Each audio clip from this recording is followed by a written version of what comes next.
ফের সোদপুরে শ্লীলতাহানির অভিযোগ। পানিহাটি পুরসভার 21 নম্বর ওয়ার্ডের ঘটনা। ঘুমের ওষুধ খাইয়ে যুবতীকে শ্লীলতাহানির অভিযোগ সামনে আসছে। শাস্তির দাবিতে বিক্ষোভ মহিলাদের।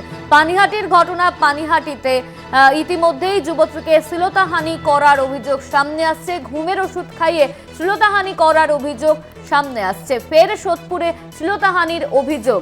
জয়ন্ত মজুমদার আমাদের সঙ্গে ফোন লাইনে রয়েছেন, আমাদের প্রতিনিধি। জয়ন্ত, সোদপুরে ফের শ্লীলতাহানির অভিযোগ সামনে আসছে। ঘুমের ওষুধ খাইয়ে শ্লীলতাহানি করার চেষ্টা করা হয়েছিল।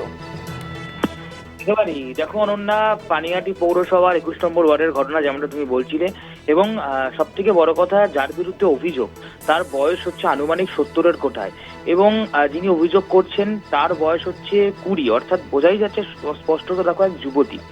অর্থাৎ তিনি যেমনটা অভিযোগ করছেন যে ওই 21 নম্বর ওয়ার্ডেই তার বাড়ি, এবং ঠিক বাড়ির পার্শ্ববর্তী অঞ্চলেই তিনি কিন্তু ওই যে বাড়ির মালিক যার বিরুদ্ধে মূলত অভিযোগ, সেই কিন্তু মালিককে কিন্তু তিনি মালিক বাড়ি তার বাড়িতে কিন্তু তিনি পড়াতে যান, এবং রোজকারের মতো তিনি কিন্তু দুদিন আগেও একই রকম ভাবে পড়াতে গিয়েছিলেন।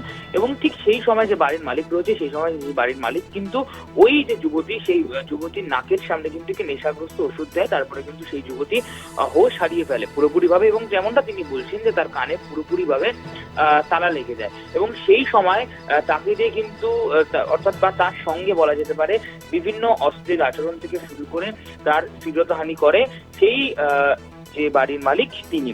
এবং গোটা ঘটনার পরিপ্রেক্ষিতে এতটাই ট্রমাটাইজড হয়ে পড়ে যে সেই যুবতী, যে তৎক্ষণাৎ তিনি বাড়িতে এসে না বললেও তার দুদিন পরে কিন্তু তিনি গোটা ঘটনা তার বাড়িতে জানায়। তারপরে যুবতীর পরিবার সহ যুবতী যখন ওই যে বাড়ির মালিক যার বিরুদ্ধে অভিযোগ তার বাড়িতে যায় এবং গিয়ে দাবি করতে থাকে যে এই ধরনের আচরণ কেন তিনি করলেন, তার পরিপ্রেক্ষিতে কিন্তু দুই পক্ষের মধ্যে বচসা এবং হাতাহাতি শুরু হয়ে যায়।